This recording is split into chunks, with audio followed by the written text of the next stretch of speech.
Maraming nagsasabi ng mga Kristiyano, pero ang buhay nila ay hindi natin makakapagdaan ng buhay ayon sa kalooban ng Diyos. Bakit? Hindi dahil nila ang kanilang mga ginagawa. Gawa sa ating Iglesia ng kapatid ay makita natin lahat sa ating mga sarili na tayo ay nakapagawa ng Diyos. Sabi dito, He made known to you the mystery.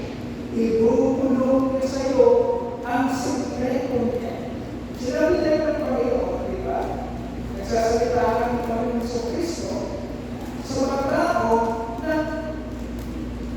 patalinhagan. Okay? Palagi natin mababasa sa Gospel, mahal ng Panginoon sa Kristo. Pagka nasa crowd siya, nagsasalita siya, patalinhagan. Bakit? Bakit ito binuran? Bakit mga kapatid, bilang na ito ang mga apostol sa kanya. Sabi ng mga apostol sa kanya, bakit hindi ko binuran siya? Bakit hindi mo binuran siya? Bakit hindi mo gagawin? Bakit hindi naman gumagamit ka pa? Talinhaga, ang nakakusap ka sa crowd, sa magandang buwan. Ang sabi ng Panginoon, talinhaga ang mga sinasabi. Dahil sa iyo, ipapaunawa ko sa inyo. Pero sa iyo, hindi. Kasi makinig mo sila ng makinig, hindi sila makapaunawa. Kung hindi man sila nagpiliin, hindi nila makinig. Nakasulat kayo. May mapapasok kayo, nakasulat kayo, na sinabi ng Panginoon, pamilin man sila ng tumingin, hindi sila makakakita, pamilin man sila ng makinig, hindi sila makakaunawa. Bakit? Sapagkat ang misteryo, ang sekreto, ang pagpapaan ay para sa mga hinirang lamang ng Diyos. Makakita, kung nakikita mo yung sarili, na nanunawaan mo. Makakita, pag nararamdaman mo yung sarili, interesado ka. Kaya nito, may mga kayo sa sarili. Makakita, interesado ka. Kung may desire kang makinig, nakakita, nakikita mo yung sarili na inuutas na. Inuutas na. Kung experience mo sa oras, makikinig ka sa oras, kung gano'n na nakikita mo sa sarili mo, nakakatawa ng malagay. Bakit? Hindi ka binibigyan ng desire o interest na Panginoon. Ibig sabihin, isa ka, man sa sinasabi niya, tumingin, man ng tumingin, hindi nakakakita, makinig man ng makinig, hindi nakakatawa. Kaya, kung gawin right, ang ating pag-aaral, hindi ko pwede i-schedule. Hindi ko pwede i-schedule ang Diyos kung kailan siya pag-aaral. No. Because God will give you the desire and the interest. Siya ang bibigay sa iyo. May isipin ka na madaling araw para bigyan ka ng interest, ng desire, na masahin ka ng masalita at makunuha mo ang spirit. Siya ang bibigay. Kung wala kang nararamdaman ka ng kapatid, umiyak ka sa Panginoon. Bakit? Kasi hindi makikita sa iyo, hindi makikita sa iyo ang isang pagkakilala na you are being enlightened about the Lord of God's will in Christ. Lalo na, mga kapatid, doon sa plano niya, sa istorya ng plano niya, kalikasan na tatalakayin natin. Actually, sinimulan last Friday. Okay? So, natalakayin natin mga kapatid, ay nagpapakita na pinapaunawa sa ating Diyos sa kanyang concept, kalooban, pagpaplano, paano ba niya ililigtas ang isang tao, specifically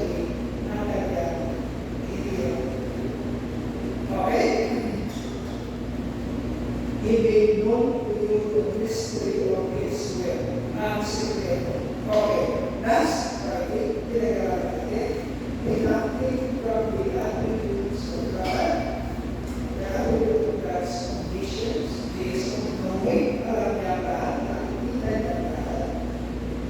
Nagawin tayo ng aral ng last Friday.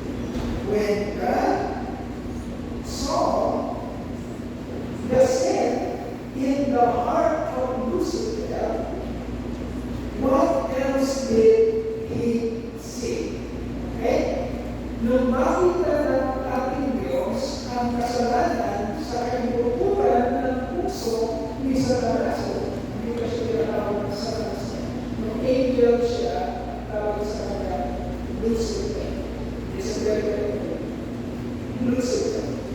Lucifer ay magandang hindi masamang pangalan. Ang pangalan sa kanya ay mismo ng Diyos. Okay? Lucifer ay ibig sabihin, angel of light. Okay? Angel of light. Yun ang pangalan ng Lucifer. Pero sabi ko natin nakaraan, okay lang, kahit maganda yung pangalan ng Lucifer, okay lang gamitin yung pangalan sa kanya. Okay? Okay? Maganda ang pangalan ng Lucifer, angel of light. Sige, may pangalan sa pangalan yung lalaki, Lucifer. Kung na, hindi na may maganda. Hindi na ginagamit yung pangalan. Okay? So, when God saw the sin in the heart of Lucifer, what else did he see? Oh, sinabi natin yung ito last, itong nakita ng Diyos last Friday. We know that God is omniscient. Ano yung omniscient ulit? Ano yung omniscient? And all-knowing. Alam niya lahat. Pero mamaya, check natin, may isang taon kasi si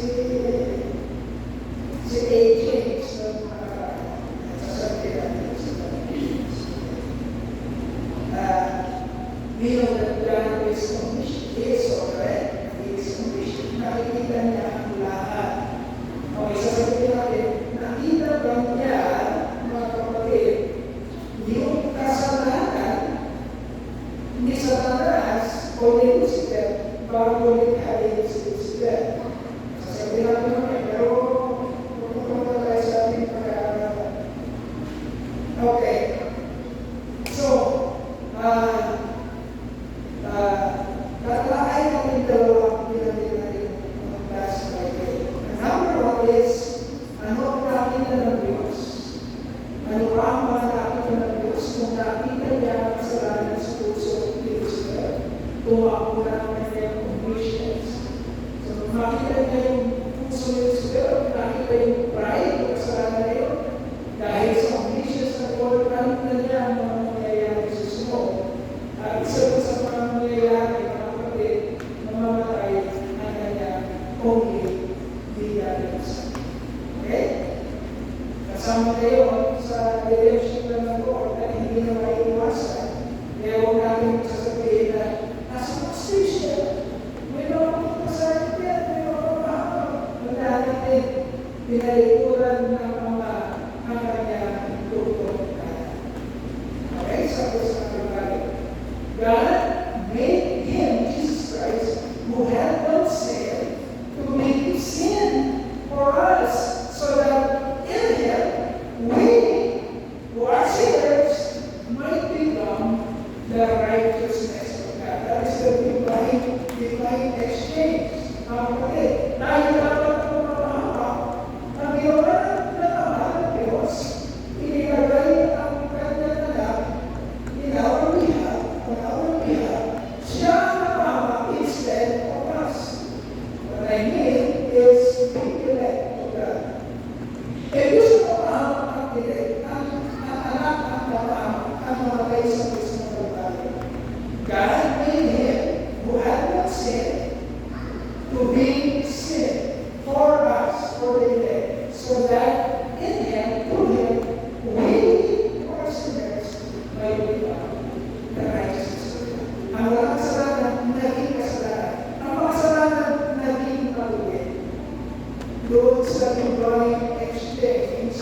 nangyari sa Puso Kalbaryo 2,000 taon na ang nakakaraan, mga kapatid. That is one day, very foundation of our faith, na unawaan dapat natin at appreciate natin gano'n katindi yun, gano'n kagrabe yung divine exchange. Kasi ang yaman natin ang Pasko. Para may utang na lumanggo, nailigtas tayo. No, wala siyang utang na lumanggo sa atin para nailigtas tayo. Nag-decision. Pag-ibig natin ng Diyos, nung makita pa lang yan, sa puso ni Lucifer ang kasalanan, pride. Okay? So, ang tawag niya,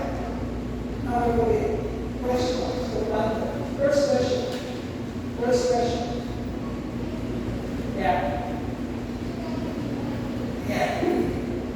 Why did Lucifer fall from grace? Bakit nahulog si Lucifer sa kasalanan? Nahulog siya sa grasya. Hindi sa kailangan na kulay. Nahulog siya. Pagkano, ito ibang pulutan natin ng pamilin aral sa atin. Ano yung unang kasalanan makita? Saan nagsimula ang lahat ng kasalanan? Kanino natin kay Lucifer? Anong klase kasalanan niyo? Sabi ng Biblia. Anong klase kasalanan? Pride. O sa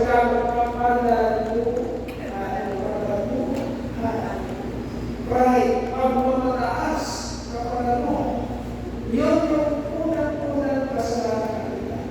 From there, lumabas yung mga kasalanan na nakikita natin ngayon. Pinakita mo na, yung pride na nakita sa puso ni Lucifer. So, why did Lucifer fall from grace and serve? Isaiah chapter 14, verses 13 to 14, it says, Isaiah, ang tanong bakit nahulog si Lucifer sa dating magandang kalagayan? Bakit? Dahil may nakita ang Diyos sa kanya. Sabi niya, verse 13, because Lucifer said in his heart, I will ascend to heaven. I will raise my throne above the stars of God. I will sit enthroned on the mount of assembly, on the utmost heights of the sacred mountain, I will ascend among the tops of the clouds. I will make myself like the Most High. Now, try to imagine mga kapatid. Yung mga nakasulat kaya, saan niya nakita? Yung mga sa natin ngayon, saan niya nakita ng Diyos? Mawawasa na natin kanina. Ito mga nakasulat ko, saan nakita ng Diyos yan? Sa puso ni Lucifer. Ito yung tinatawag ni Lucifer. Lucifer ka eh. Because pinagkakaroon natin dito yung omniscience ng Lord. Kaya niya pakita kung nangyayari sa kalimuturan ng ating mga puso. At nakita niya ito sa kalimuturan ng puso sa isa sa kanyang manila. The model of perfection. Perfect in beauty, full of wisdom. Doon nila kita sa nilalang na yun. Yung nilalang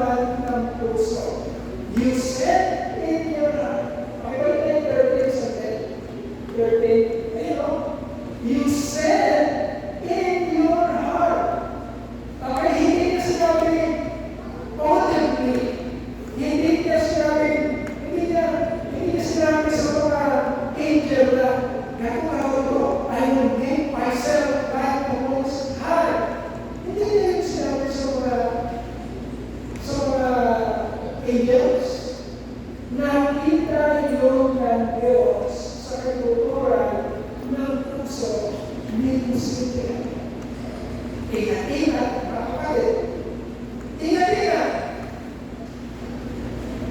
Maaari ko lang ang sinasabi, pero ano ang nakikita ng Diyos sa iyong puso? Okay? Ingat-ingat. So why did Lucifer fall from grace? Because Lucifer's heart became proud and he corrupted his wisdom by trying to overthrow his creator. And it's a very good people. Ang nakita kayo sa taas, naging proud ang kanyang puso. At naisip niya na kaya niyang pantayan ang kanyang pagpilihan. Kaya niyang pumatay sa kanyang pagpilihan. Hindi mo sinabi dito sa verse 14. Chapter 14, verses 14 to 14. Okay. Question number 2. Nasa natin yung naging katanong na okay ba ang katanong natin isulat niya para baka sa masusunod natin theology mas masasagot natin. Okay? Ito katanong natin yan ni agents. Katanong ni agents. Question number 2. Did God see Lucifer's sin before he was created? Sa Tagalog, nakita ba ng Diyos ang kasalanan o magiging kasalanan ni Satanas bago nangyari kay Satanas? Ano sa pagkain ng mga kapatid? Ano sa pagkain ng mga kapatid? Nakita ba ng Diyos ang kasalanan ni Satanas bago nangyari kay Satanas? O siya? Ayan, di ba? Yan ang maganda sa Bible study. Ayan ang Bible study. Now, sa aming church, lagi namin pinapaalala, hindi tayo lalagpas sa ano ang nakasulat. Hindi tayo mag-imagine na hindi naman natin makikita sa mga. Okay? Alamin natin, ano ba ang sinasabi ng mga nakasulatan? Hindi mag-try na maging mas matalino pa sa Diyos. Uunawain lang natin kung ano yung inilandan ng Diyos o sinabi niya o nakasulat sa kanyang banal na salita o banal na kasulatan. Ang tanong, kapatid, did God see Lucifer's sin before he was created? Nakita ba ng Diyos ang kasalanan sa puso nakita ba ng Diyos ang kasalanan makukungit ni Lucifer bago mangyari kay Lucifer? Ang sagot ay ayon sa Biblia, no. Okay? Yun lang kasi nakasulat. Saan natin makikita, mga kapatid? Bakit no? The answer is,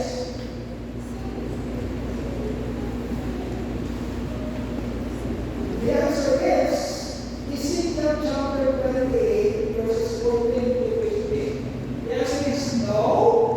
No.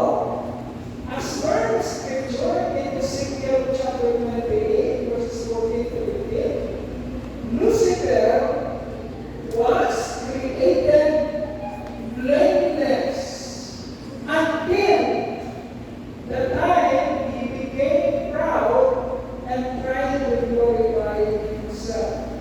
Okay? Basahin natin para maging makatutuhanan ng ating Diyos.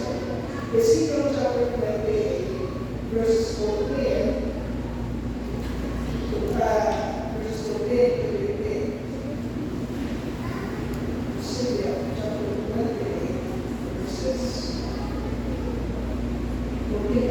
princess. Kaya, sandali mga kapatid, bago kayo magsulat, ito ang mga kapatid yung sabi. Sabi dito, you were anointed as guardian sheriff. Ano daw yung trabaho ni David sila? Ano daw yung trabaho ni sa kanya? Guardian sheriff. Ay lagi natin sinasabi, who is the one guarding the glory of God? Pagkala ng glory of God sa worship, who is the one guarding the glory of God?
revelation, pride was found in you. Okay? Tingnan natin, nung created si Lucifer, mga kapatid, sabi ng Panginoon, blameless siya. Created siya, blameless. Walang kapintasan. Tumakbo ka noon, maganda ang nangyayari. Okay? Kasi sabi dito, tumatakbo ka noon. Kasi meron binabigyan until you are created, blameless, maganda ang nangyayari, and then, until dumating ang pagkakataon na meron nakita ang Diyos sa kulturan ng puso ni Lucifer. Doon lang nakita sa pagkakataon na yun ang kasalanan na yun. It is not included in the good intentions and creations of God. Malino kasi sinasabi that Lucifer was created blameless. In how many ways? Blameless in how many ways? You were created blameless in your ways. Sa lahat na ginagawa mo, blameless ka. Until dumating yung life. Di natin alam kung magkakailan to. Di natin alam kung ilang libong taon na ang dumaan bago may nakita sa puso ni Lucifer. Okay? Ang alam na natin, sinabi natin ng mga kasulatan, maganda ang nangyayari until isang araw may nakita ang Diyos. Kaya sino siya dati? You were anointed as a virgin. You were on the holy mount of God. You walk among the fire stones. Yun siya dati. Ang ganda na dumating may nakita ang Diyos sa kulturan ng puso. So the answer is, as for the scripture, nakita ba ng Diyos beforehand na magkakasala sa Lucifer? May nakasulat ba na nakita ng Diyos na magkakasala sa Lucifer beforehand? May nakasulat ba? Wala. Kahit isa-isahin nito, sino na nakabasa ng buong Bible?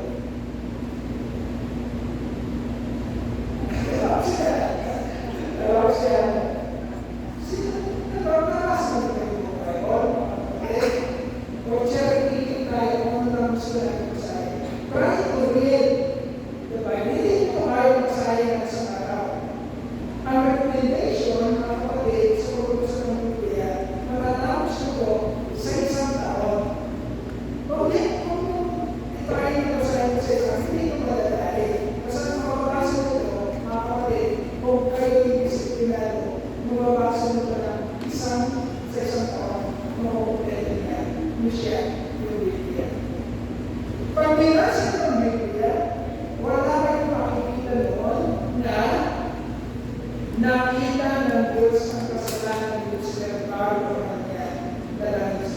Wala kayong makikita. Ang makikita nyo ay si Lucifer ay created blameless. Until iniquity was found in him. So, kasi ang isang tumuho sa isipan natin mga kapatid, ang tumuho sa isipan, di ba ang Diyos ay omniscient? Kaya, kumuli sa isipan, di ba ang Diyos omniscient? Di ba ang lobby siya? Di ba alam niya ba? Hindi niya lobby ba? Okay lang. Kahit magbalik-balik ka rin ang sarili, hindi ito masasagot yun. Bakit? Hindi nakasulat sa Biblia. At dahil ito mga kapatid, huwag kayong lalagpas sa kung ano ang nakasulat sa Biblia. Do not try to imagine anything outside the Word of God. Okay? Do not try to imagine anything outside the Word of God. Lalo na sa kaisipan ng Diyos. Hindi natin kaya kami. Sinabi ng Biblia, may mga hindi pa tayo alam na tayo ng Diyos dapat ang nakakala. Gusto niyo ba ng Diyos na mas marami ang matapos sa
Kasi, okay, isip ko eh. Dahil na, kaya pa, probation, subordination. Does this affect God's sovereignty in our days? Okay, dahil hindi nakita ng Biblia, nakita ng Diyos sa atin. Apektado ba ang sovereignty ng Diyos kahit hindi na nakita yung kasalanan sa ito ng puso? Anong tingin mo sa mga tao? Does that affect the sovereignty of God? Na-affect. The answer is no. Dahil sinasabi ng Biblia, God may not have succeeded before Lucifer's creation, but God can overthrow evil completely in His proper time. Okay? Kasi sinabi ng Biblia sa Apocalypse, may Apocalypse, sa Revelation, sinabi ng Biblia sa Revelation na mayroong wakas ang kasalanan, ang kamatayan, at ang may angka ng kasalanan na si Lucifer. Okay? So hindi makapagpapag yung sovereignty ng Lord. Kung may biglang lumabas na kasalanan na hindi naman kasama sa kanyang creation, hindi makapagpapag o lalabas kayo sa karunungan o dun sa kailan ng Diyos.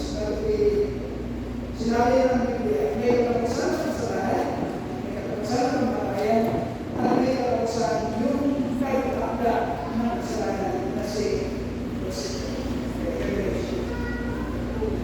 Okay, now, question number 3.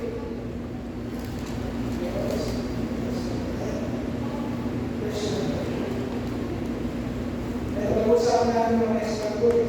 Question number 3. What have we learned from Lucifer's fall from grace?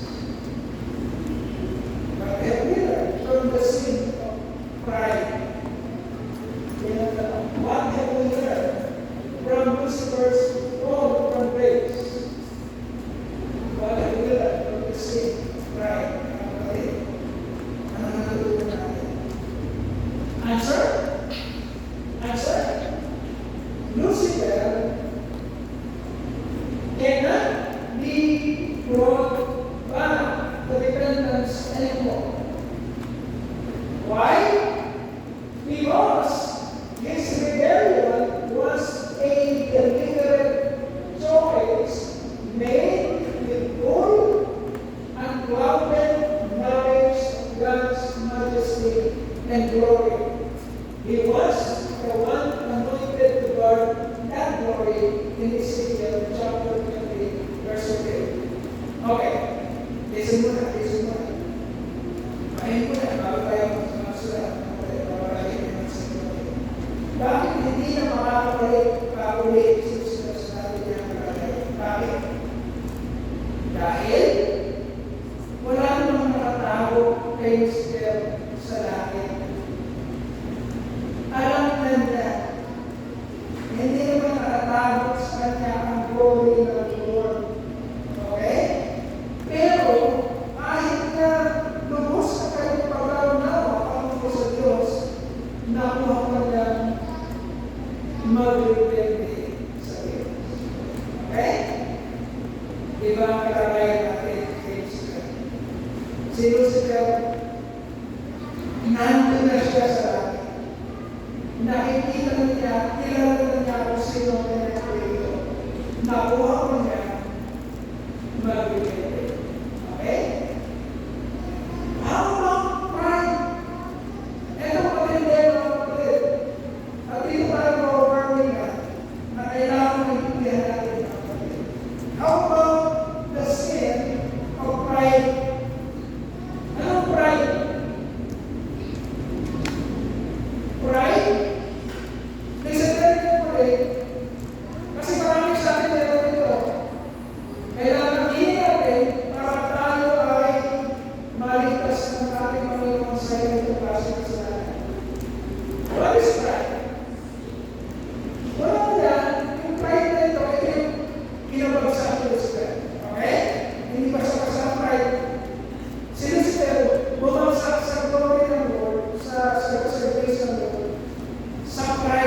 dahil sa pride. Hindi siya bumabalik kasi napakatindi na kanyang pride. Okay, what is pride? Pride is a very destructive and dangerous sin a professing Christian should not commit. Okay? Bakit sinabi kong professing Christian? Listen very carefully. Kasi marami sa Kristiyano dito sa pagkakas ng Diyos, pero lukman ng pride sa puso. Ang amin din yan, mga kapatid. Bakit sinabi kong professing? Hindi ko sinabing elect. Kasi ang elect, mga kapatid, matututunan nila kung mapagpagumpayan ang pride. Hindi sila hayaan ng Diyos na mabuhay sa pride. Listen very carefully. Pagpunod tayo ng pride sa puso, kinakain nila yung puso na yan na hindi na tayo makabalik dahil sobra na yung bago yung pride natin sa puso. Pride is a very destructive and dangerous sin a professing Christian should not commit.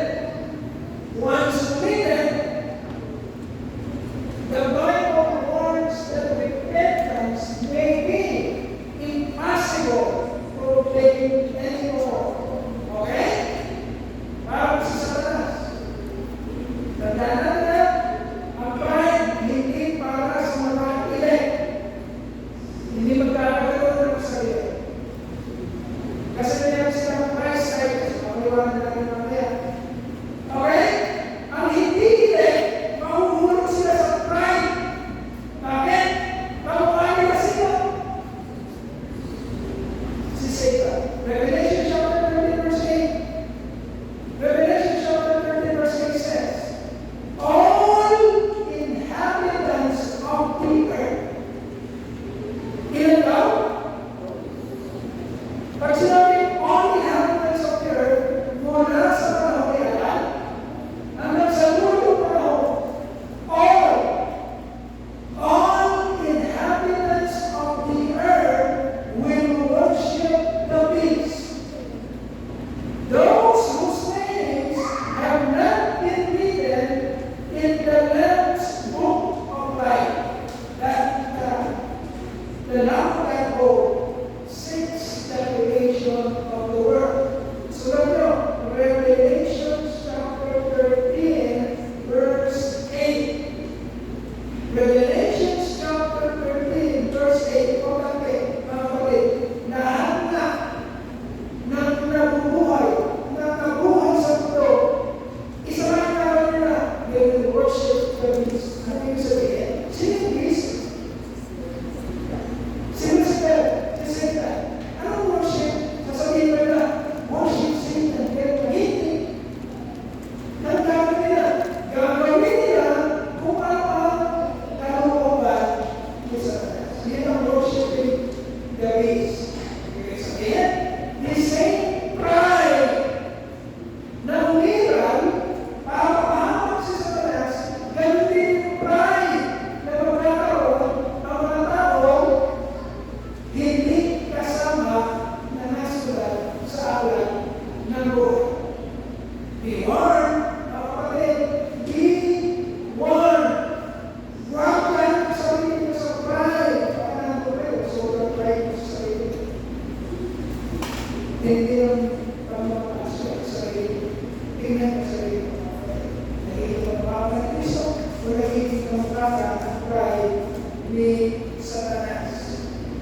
crucifying the Son of God all over again and subjecting Him to public disgrace. Gusto mo naman makakita sa hindi nawawala ang kaligtasan. Ang sinasabi dito sa inyo, mga kapatid, ay yung mga nagpapanggap na mga Christian, the professing Christians. Professing, sinasabi ng hindi na Kristiyano, pero mawalintindi ang mga pride sa kanilang mga puso. Hindi sila makakot. Dahil dito, kaya kuwagyahan mo ang sarili mo, kapatid, sa pride. Tanda, luwin ko sa Diyos. Kasi sinasabi ka natin, kailangan mo sa sarili mo, kung si Kristo, ang mga Diyos. Kailangan hindi mo makita na nagiging kapang mo ng drama na nahulog sa pride. Tanda, ang pride o kapalaluhan ay isang uri ng kasalanan ng pagmamataas. Kaya ito sila, maganda ang posisyon ni Spirit. Gusto ba siya? Gusto ba naghihigit pa? Gusto ba na ang posisyon niya? Ang pride sa niya, lumalagpas ka sa kung sino ka lang dapat. Kung kang lalagpas sa kung sino ka lang dapat. Kung ano calling mo, kung ano ordained, work na inisip ng Panginoon, makapalaluhan na isang uri ng kasalanan ng pagmamataas. Kapalehong kasalanan na nagpabagsak kay Lucifer mula sa napakagandang kalagayan. Yun ang gagawin ni Lucifer. Hahanapin niya ang marami para gawin ng the same mistake.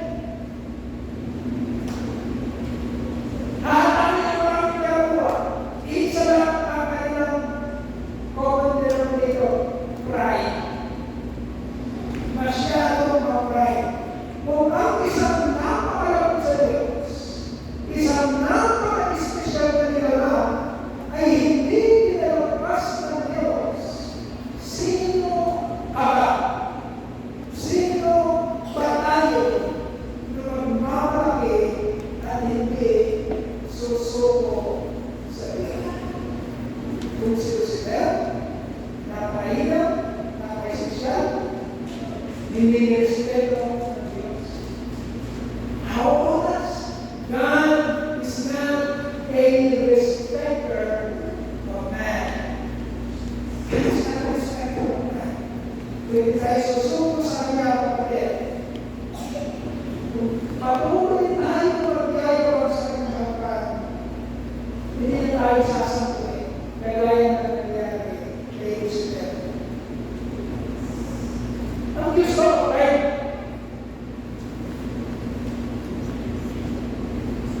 Kasi gusto natin, gumawa tayo ni Kristo sa Diyos. Ang tanong, ang Diyos ba, okay?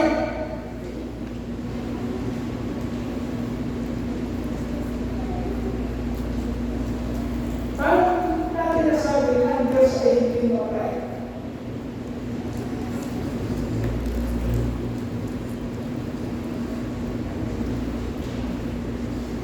Ang ating Diyos, mga kapatid, bagaman palaging tama, palaging ba tama ang Diyos? Palaging ba siya matuwid? Palaging ba siya makaroon? Ang ating Diyos, bagaman palaging matuwid, palaging makaroon, palaging tama, ay nagpakita ng kababaan loob. At mahabang pagpapasensya, at pagsasakripisyo. At kapag-usapan natin sa lubig, ikaw, paano mo pinapakita na tama ka sa parang ng Israel o sa paraan ng Panginoon sa Kristo?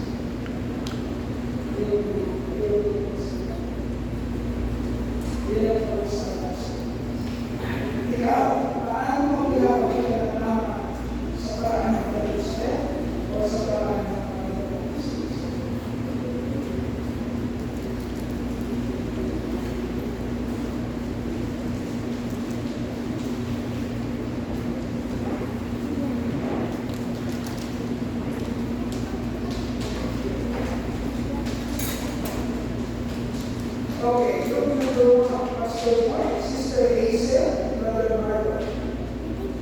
Number 2, Sister May, Sister Diana, Sister Celia. Number 3, Pastor Boyet, Sister Mona, Sister Marisa, Sister Annie. 4, Sister Marie, Brother Ray, Brother Hidaro.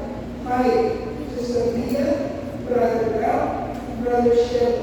6, Sister Cora, Sister Erna, Sister Vilaya. 7, Sister Tess, Sister Perla, Sister Michelle.